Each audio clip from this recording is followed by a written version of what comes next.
Noche de viernes, noche de lobisones, noches de ronda,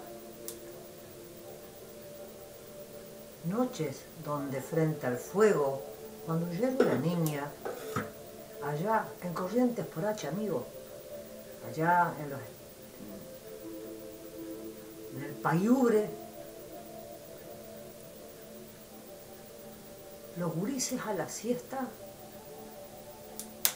dormíamos porque andaba el cambabolsa, o andaba el pompero, Palmar Estero, María va, para que los gurises durmiéramos la siesta. Pero mi hermano y yo éramos salvajes y nos metíamos en el monte a cazar culebras, lagartos y cururú paguero. Claro que en el diario en los titulares del diario del pueblo, yo tenía 10 años, año 63.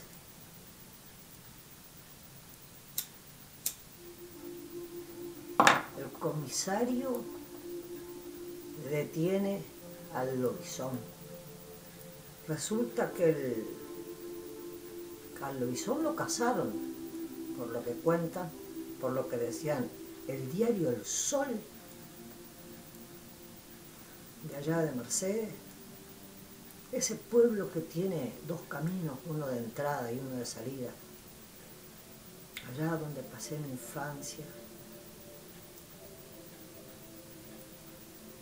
las siestas largas, 42 grados a la sombra,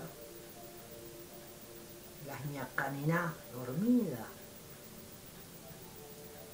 en el pavimento, en el bleque del pavimento calentito, ñacaninás de 3-4 metros de largo, gordas de haberse comido una oveja.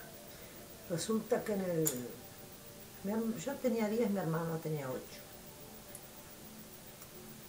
Conmovido el pueblo porque se había cazado el lobizón, pero cuando fueron a abrir la celda, le habían tirado una red encima. Hacía tiempo que andaba asolando la avenida San Lorenzo. Era invierno. Al otro día lo que encontraron era un mencho desnudo.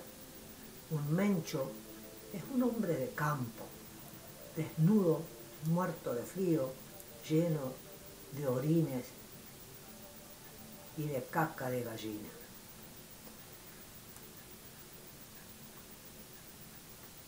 Ahí aprendimos a fumar en chala. Ahí aprendimos a quemar el primer gallinero. Ahí aprendimos, porque sabíamos, porque habíamos jugado en el cementerio de nuestros abuelos de niños, que los duendes, y los lobisones, y el cambabolsa. Cambabolsa es un fantasma que acallado se aparece, pone lana en nuestra boca, así nadie grita fuerte, y la sangre de los niños chupa toda cuando puede. Cuando yo sea mayordomo, che patrón, y usted me premie, con la bala que usted elija, yo lo mato, Nico, al duende. Y así se van sucediendo las historias y la necesidad y la incongruencia del lobizón en una tierra donde no existen los lobos. Estaba el yaguareté, el hombre jaguar. ¿Y qué es en realidad? ¿Cuál es la posibilidad real? El mito es necesario. Disfrutamos tremendamente con los cuentos cuentos o historias reales, con las leyendas urbanas, con el té con leche, acá nomás, en Punta Carretas, en la casa de Zorrilla de San Martín, se escucha todavía al niñito llorar, le dicen té con leche. porque murió de hambre encerrado, porque se portaba mal en lo que era la casa de Zorrilla San Martín. Es una leyenda urbana como la de la curva de acá nomás del buceo, la mujer de blanco, cuando resulta que se descubrió, salía y se paraba la curva, y lógico, es una de las curvas más peligrosas de Montevideo. Era una mujer que dormía en el cementerio del buceo y salía de noche a tratar de conquistar a algún hombre para sobrevivir. Hay otras cosas como experiencias reales que uno dentro de la lógica las cuenta o se las guarda y después las comprueba porque somos animales analíticos. Hemos perdido, miramos películas de terror, ya no existe para sentir la adrenalina del miedo. Y después vamos a volver al lobizón, un país como la Argentina, católico, que condenaba al séptimo hijo del séptimo hijo, que tenía poderes mágicos, chamánicos, que era bruja, séptimo hijo del séptimo hijo, la licantropía, venimos de Nabucodonosor, venimos de la historia de Europa más antigua, venimos de licantros, desde la época mitológica, de esa transformación, de la bestia que sale, del chamán, del nahual. Y la iglesia lo combate, lo transforma en demonio. ¿Por qué lo transforma en demonio el séptimo hijo? ¿Por qué se mataba el séptimo hijo? Porque cuando se puebla la Argentina, ya en la época de la Cruz, resulta que para que no se matara al séptimo hijo, con esta cultura de inmigrantes europeos, que se ocupó de matar a los Quilmes, de correrlos, hacerlos caminar hasta Tucumán, Quilmes, la zona de Quilmes, de matar la cultura más profunda y atávica, leyendas que siguen vivas, como la luz mala, pero si habremos visto la luz mala corriendo en los campos. Y lo lindo es el fogón, el fuego prendido, la vela prendida, o la lámpara de querosén, que era todo lo que teníamos para alumbrarnos. Y el cuento de las mujeres de campo y la Iglesia Católica. La Argentina es un caso excepcional porque la Iglesia está unida al clero. Y si empezamos desde 1909, que el presidente es el padrino del séptimo hijo y lo beca para que no se lo sacrifique como un acto ya atávico de que podía ser un lobizón, transformarse en un hombre lobo, cuando no hay lobos en Argentina o en Uruguay. Hay jaguares, hay hienas, también se puede transformar en un cerdo, otro animal maldito para la cultura judía. De ahí vienen los conversos marranos. Resulta que inventan para poblar la campaña, para que haya más brazos útiles para sembrar la tierra, el presidente, hasta la última modificación fue hecha por Perón en el año 76, en el cual se incorporaba a la séptima hija, porque la séptima hija es bruja, séptima hija de séptima hija también, o sea que todo lo que era el número 7, que es un número sagrado, que eran las mujeres intuitivas, las chamanas, los chamanes, tenían poderes mágicos. Y ante todo lo diferente, venimos desde Europa, de Alemania, fue un matrimonio ruso, dicho sea de paso, el que le pidió por favor al presidente que ayudara a proteger de la maldición del pueblo a su hijo, el séptimo hijo varón, que se dicta esta norma en la cual hasta el día de hoy, Cristina de Kirchner en el 2009 es madrina de un niño judío, porque había que ser católico, y había que ser bautizado, y había que ir a la iglesia para no transformarte en lo hizo. Lógicamente que acá estamos tapando la licantropía. ¿Qué es la licantropía? Está designada por neurólogos y por científicos como una alteración neurológica en la cual, como si pudiéramos decir que todos los viernes hay una reunión de quimbanda, de umbanda, y uno incorpora un espíritu guerrero, de fuego, de pasión. Venus, viernes, siempre se daba los viernes o en la luna llena, y lo que el lobizón no te podía pasar entre las piernas, porque si te pasaba entre las piernas, entonces hay toda una connotación fálica, como el pompero que embaraza a las mujeres. La licantropía se relaciona mucho con la vejez, hay una característica del hombre lobo, del lobizón, o del luisón, porque ella viene desde el sur de Brasil, viene bajando todo esto, en lo que son las culturas de Misiones, de Corrientes,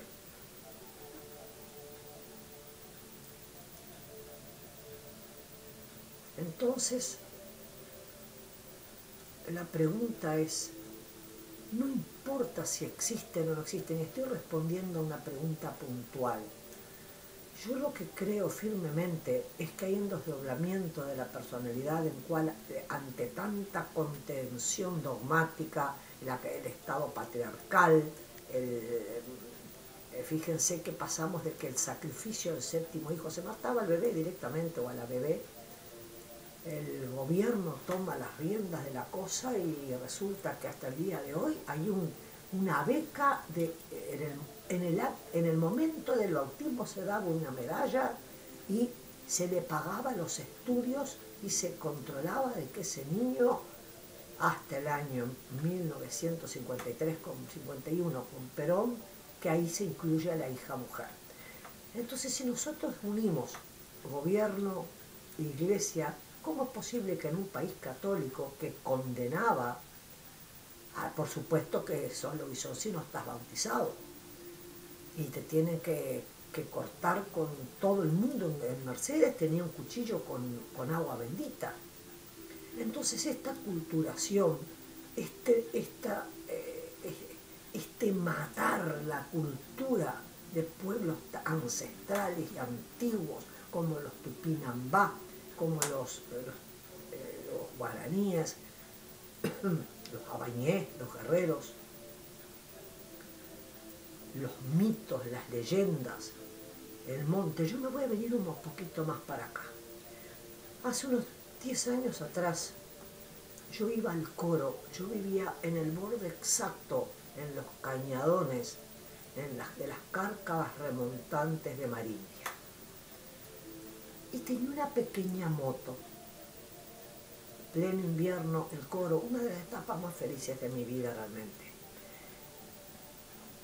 Y el coro empezaba a las 3 los domingos, o los sábados eran las prácticas.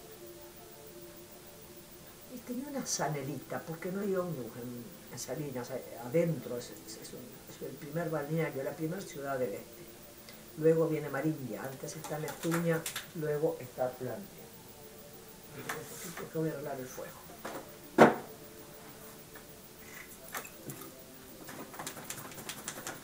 Y ya estaba trabajando en la radio, ya estaba entrevistando gente antigua de la zona, conocedores reales. Correte, acá, vení acá. Y cada vez que volvía, que ya es 5:20, ya era de noche prácticamente, estaba oscureciendo, sentía el cabalgar de caballos como un tropel detrás mío. Paraba la moto, me sacaba el casco. Tenía unos antiguos cascos, tipo casco de garra.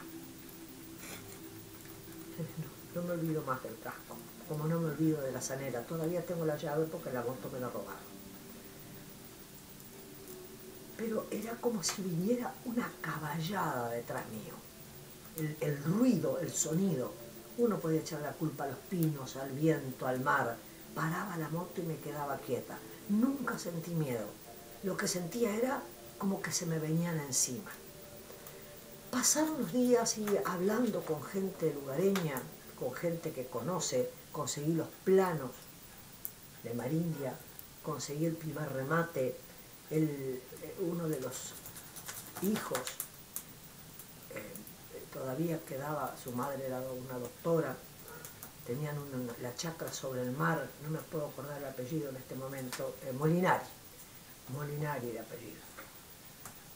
Tenía todos los datos exactos de que en ese lugar, en esas cárcavas remontantes, durante el periodo de Artigas, que tenía las invasiones inglesas se dieron por el arroyo Pando Patiño, se dice Pando, pero es Pando Patiño, que fue el que derrocó a Moreau, un francés que había tomado Rocha, había francesado hasta los nativos, mató a Moreau y se le regaló a este español, Pando Patiño, todas las tierras a orillas del arroyo Pando. Ahí estaba el mirador de Artigas, estoy hablando de 1808 al 1810. Y durante las sucesivas guerras, en esos cañadones que son como de 10 metros de profundidad, que se llamaban uno sabía entre la arena movediza digo, que se movía con el viento, los médanos, las cárcavas remontantes ya son más fijas, son como barrancos. Había puntas de espigas, de pastos, porque ahí abajo se escondía la caballada. Y, como relata Molinari, había habido un enfrentamiento entre tropas inglesas y tropas portuguesas, perdón, es muy posterior, era cuando la Cisplatina, 1816, había habido una batalla grande. La calle, Marindia tiene cada calle el nombre nácar, perlas, nombres de peces. Nunca me voy a olvidar de ese sonido.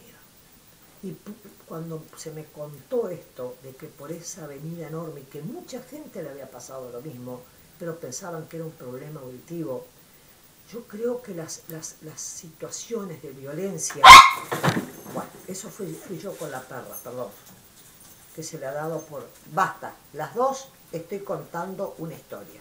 A ver, Canela. Entonces, importa corroborar el hecho. Importa, no es el hecho, vi una luz mala y hay algo tremendo. Claro que sirve para atemorizar a los gurises, para que vuelvan para las casas, como se dice allá, para que dejen a los padres dormir la siesta, o para que no se insolen, porque allá en el norte, y nos venimos desde Marindia hasta allá arriba, a la República de Corrientes, a la zona de las Misiones, la selva, la tierra colorada, o los esteros de Liberá. Y ese mundo mágico hay que respetarlo. Hay que respetarlo porque forma parte de lo que es la cultura más antigua, porque estas narraciones que yo les estoy haciendo, no había palabra escrita, era el más anciano, la más anciana, y no tenía que ser un caciquejo, ni mucho menos, el que transmitía oralmente todo lo que les estoy contando. Me contaba mi madre que cuando vivía en la isla de San Blas tenía una india araucana pura, que era la que se tomaba el alcohol, el alcohol de los faroles, el alcohol del primus. Se iba a prender y no había. Y si mi madre no le daba alcohol, la corría alrededor de la mesa de la cocina. Estaba enamorada de mi padre. Cierto día le dijo: don Federico, usted es el hombre de mi vida. Y mi padre, por lo que cuenta mi madre, le dijo: sos lo más feo que he visto en mi vida. Era tan, pero tan fea, y tomaba tanto, y era tan enamoradiza, y era tan trabajadora. Lavaba los pañales, rompía el hielo allá en la isla de San Blas, en la estancia de Claypole, estación Claypole, Bahía Blanca, Carmen de Patagones, los barrancos sobre Atlántico. Rompía el hielo con un cuchillo. Y cuenta mi madre que había unas salamancas, que había lugares donde se reunían las tribus, y que en ese lugar ni siquiera las vacas ni las ovejas, especialmente las ovejas, Claypole era una estación de ovejas, mi padre trabajaba ahí. Mi madre vivía sola, el viento era tan tremendo allá el viento de la Pampa, en Bahía Blanca, el frío, que había que poner algodón, lana en las cerraduras por el frío que entraba cuando soplaba la sudestada. Y contaba mi madre, todavía vive ella, tengo grabados sus relatos, que había enormes espacios como quemados por el fuego, más o menos de unos 5, 3, 4 metros, como si fuera, donde nada crecía. Era donde se reunían, se supone que era para invocar al diablo, era para invocar las fuerzas de la naturaleza. Pero allí las vacas no pasaban, ni las vacas ni las ovejas, no había forma. Los caballos, el caballo se paraba en 2 patas y ahí no pasaba.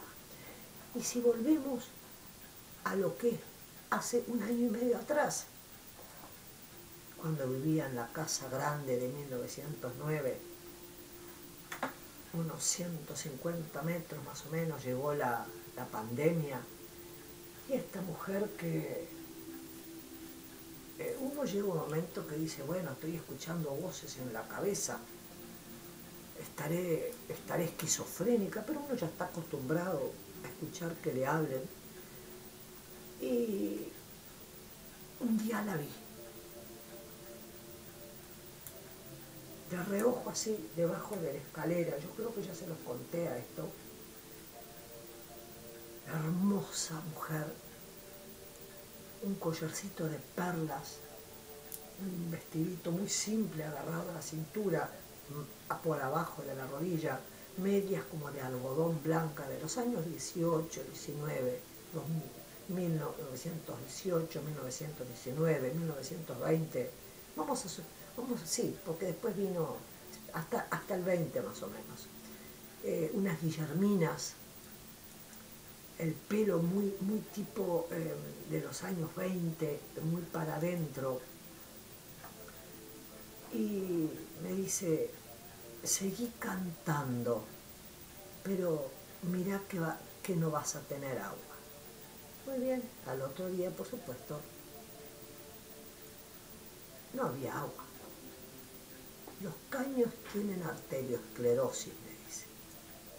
Viene el sanitario, corta los caños, pero doña Rose, estos caños están esclerosados. Esclerosado significa cuando los antiguos caños, el herrumbre creaba cáscaras y evitaba que pasara el agua. Pasó 2 o 3 veces, la veía, y le pregunté a su sobrina, la dueña de la casa, que todavía vive. La llamé por teléfono, su sobrino ya había vivido ahí con su esposa y su bebé y se fueron porque la veían tan seguido. Imagínate, chicos, tenía terror de la mujer de vestido blanco con el collar de perlas. Le digo, Brenda, ¿quién es esa mujer que se llama Dora? Ah, es mi tía, la que se colgó porque se le murió el marido en la guerra, ahí debajo de la escalera, al lado de la puerta de la cocina. Nos llevábamos divinamente bien hasta que se prendió fuego la estufa. Se ve que ya estaba percibiendo todo lo que se venía. Fue en octubre que se prendió fuego la estufa, no sé si se acuerdan. Se me incendió la estufa. Las llamaradas salían por la chimenea.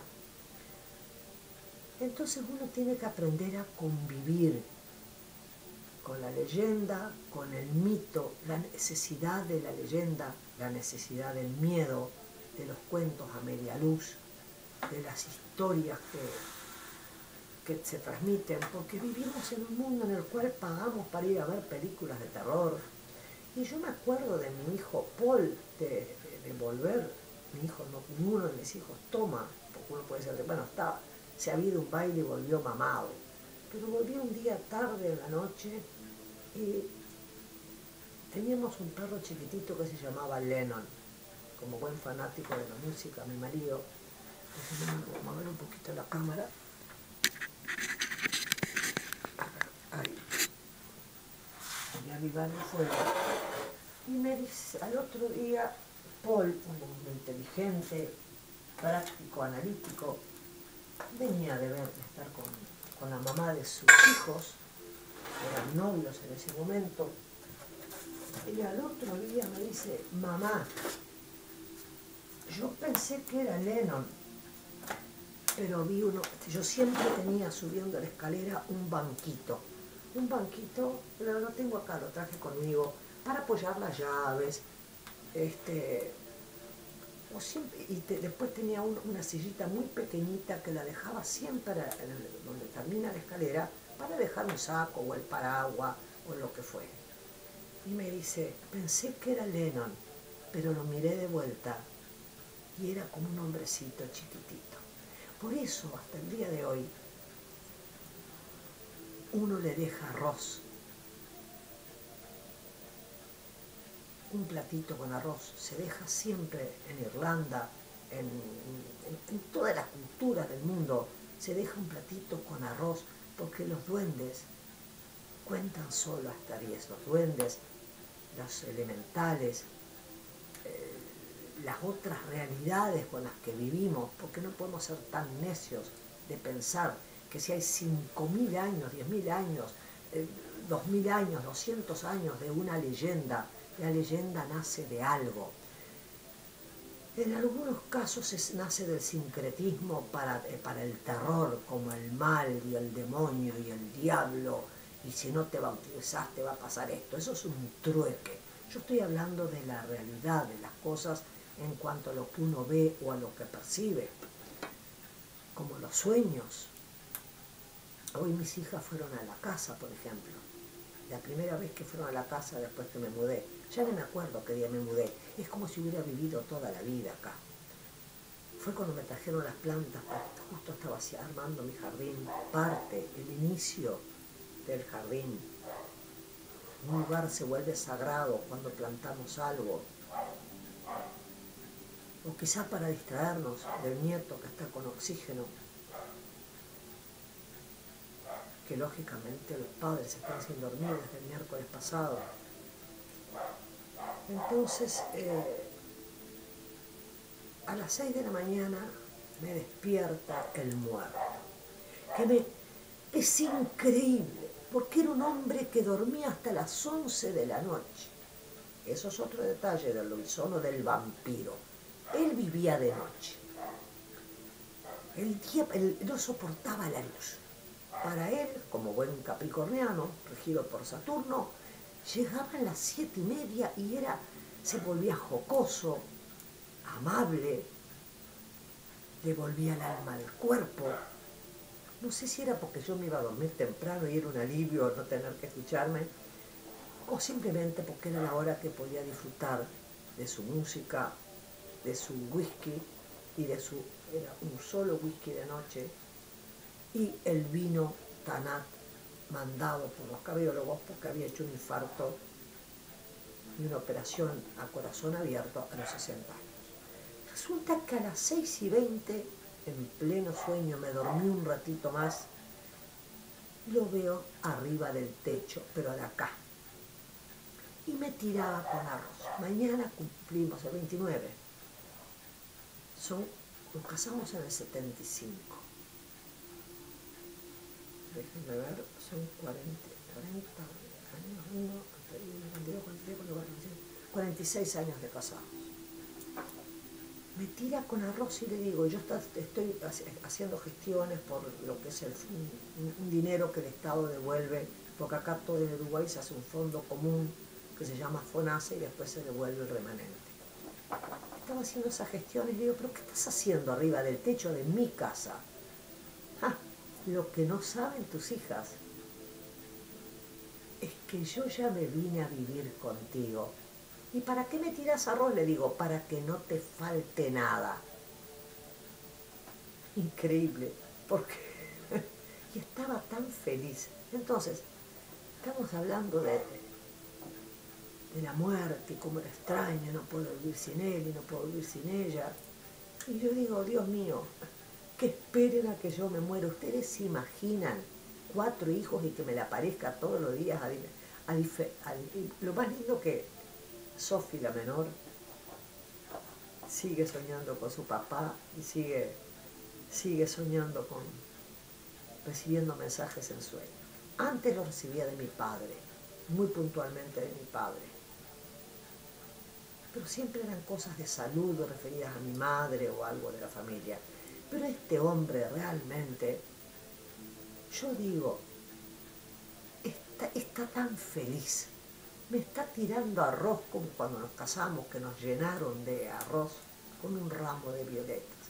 Y mientras estaba haciendo el jardín, ¿qué pude haber encontrado debajo del árbol de laurel? Una planta escondida llena de violetas. Entonces hay sincronías que se dan, hay cosas que se dan, que yo creo que hay que respetar los mitos, las leyendas, y no preguntarse, ¿qué pensás del hombre lobo? ¿Qué pensás del lobizón? Porque podría preguntarles, ¿y qué pensás tú de lo que es la incorporación de una entidad en una mujer, de la pombayira, o de un hombre que incorpora a un eyú, que es el diablo, o a un, no me acuerdo los nombres en este momento, en un trance? Yo supongo que el hecho del lobizón es como un estado de trance en la cual hay un detalle. El que se transforma en lobizón, es un hecho, nunca come carne, es más bien vegetariano. Y cuando en Corrientes se dice, cuando el gallinero y le encanta la caca de gallinas. No toca a los animales, le encanta la basura, la mugre, revolcarse en la mugre, en el estiércol, para ser más finos. Y al otro día aparece mugriento, oloroso, el sábado generalmente, el sabbat. Duerme todo el día, todo el sábado. Esas son las formas de reconocerlo. Es flaco, enjuto, es una palabra de persona retraída, no sociabiliza. Y creo que no tiene por qué ser el séptimo hijo varón o la bruja. Bueno, yo soy muy flaca y hoy me compré un rastrillo, o sea que cambié de arma voladora. Y le digo, no, no me la envuelve, que me da vergüenza andar por eso por la calle. Me la envolvió en papel, porque vieron que cuando uno va a comprar una escoba, automáticamente sale volando. Bueno, hoy me compré una escobilla, un rastrillo. Estoy más moderna, es de metal. Entonces, esto de dejar un cigarrillo prendido, de hacer un ritual, porque una cosa que le encanta, por ejemplo, al pompero, que anda a la siesta cuando los chicos están insoportables, es dejarle siempre un poquito de pan. No entra nunca a la casa, dejarle afuera un poquito de pan, un poquito de leche. A veces sí se lo comieron los gatos, algo así como se le deja a los Reyes Magos. Entonces, no importa si existe o no existe, importa el valor del mito y qué efecto produce en la persona. Si lo van a usar para darles terror, la Llorona que está acá en el Parque de Rivera, será visto, es parte de la cultura de toda América. La mujer que mató a sus propios hijos porque le abandonó el marido que adoraba, o el amante, no sé si apareció casado. Él volvió casado, la niña de Guatemala, ella se murió de amor. Entonces, la pregunta que deberíamos hacernos es,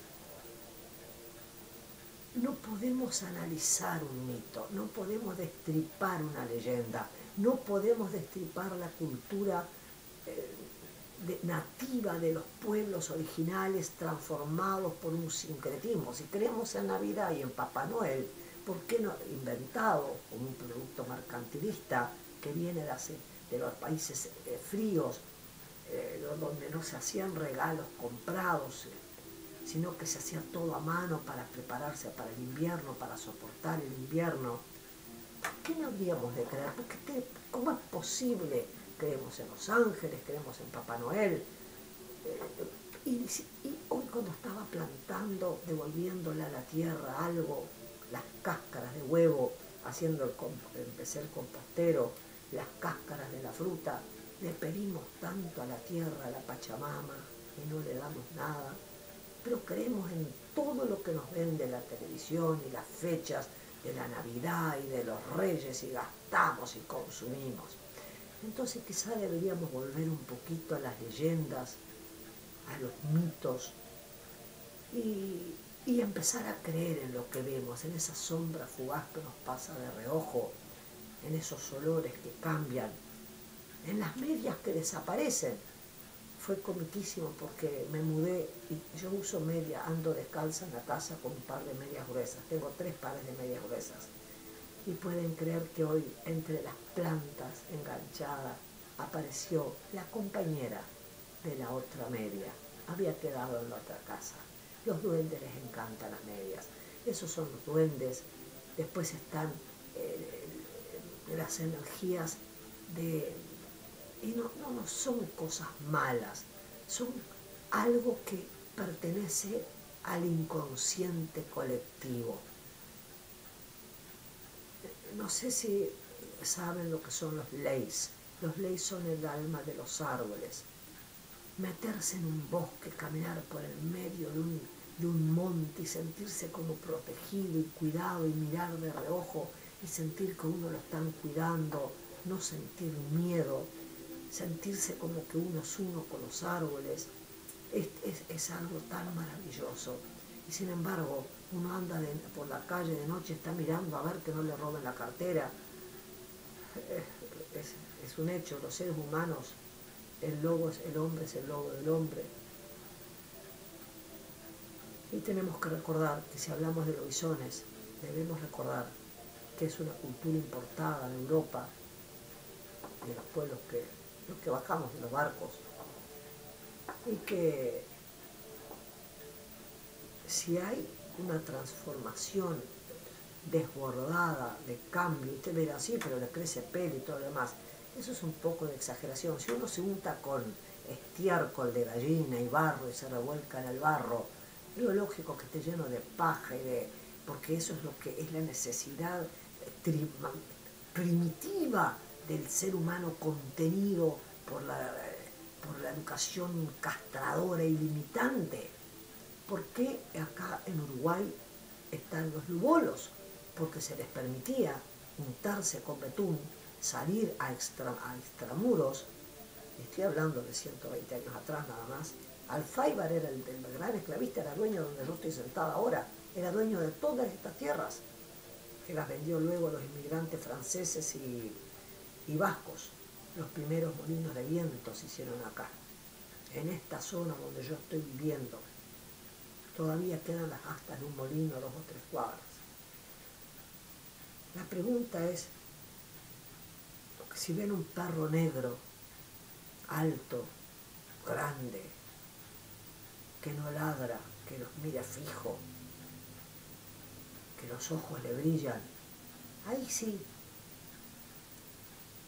pueden sacar del bolsillo la cruz pequeña tallada y bendecida, porque les puedo asegurar que ahí se encontraron con un lobizón, o con un bisón, o con un Werewolf of London, que es un tema hermosísimo. Muchas gracias. Cuentos de viernes. Puedo asegurarles que hay mucho más, lo dijo Shakespeare, hay mucho más, Horacio, entre el cielo y la tierra de lo que puedas imaginar. Gracias.